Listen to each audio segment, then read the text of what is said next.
Great job hanging in there and getting your work done, even with all of this beautiful weather. It's exciting to think about summer coming, and we are almost there. Today I've posted in Google Classroom a study guide for our final, and I just wanted to go over that a little bit and talk to you about my expectations for that.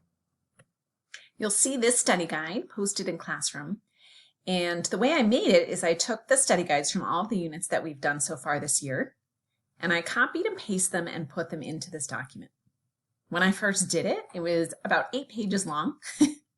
And so what I did is I left it there and then went back to it about 5 hours later and deleted all of the things that I felt like could come out and left what I felt like were the very most important things. Then I waited another day and I went back in and deleted even more and tried to really distill it down to the things that you really should know and be able to do to get your credit for economics. So you'll find for each of our units, there are these bulleted points, and my intention is not that you go through and write out the answer to everything on this study guide. Okay? Don't do that. Instead, what I want you to do is go through and look and just sort of out loud check yourself, right? For example, what deductions might come out of gross pay? And just think, do I know what those would be?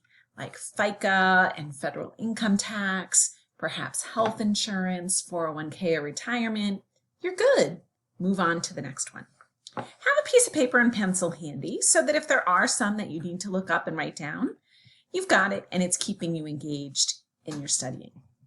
These should all be, the answers for these can all be found in your notes. So hopefully you still got your notebooks from the beginning, or these can be found in your textbooks or videos that we've done while we were on remote learning. The test is going to be next Wednesday, the 27th, and the format's going to be very similar to the test that we've been doing all along. So you'll have many multiple choice questions and a few short answer questions. There won't be an essay on the test. It's meant to be very straightforward. It should be a nice, good grade for you to wrap things up and synthesize the things that you know. And for seniors, then you'll be all done. For juniors, what will be nice is you'll have this out of the way, and we'll do one last unit as we finish up. The only new information on the test will be on our most recent unit on economic performance and challenges. So those might be helpful to write down and just make sure you have a good handle on. We are going to have class tomorrow, and so in that class we're going to talk about GDP.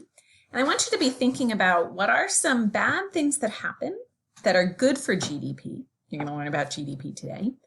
And what are some things that happen that are bad when you have a good GDP? Like what are some negative side effects to having a good GDP? That's what we're going to start with in class tomorrow. And we're going to talk about the business cycle together. And that will wrap up our week. Hope you have a great day.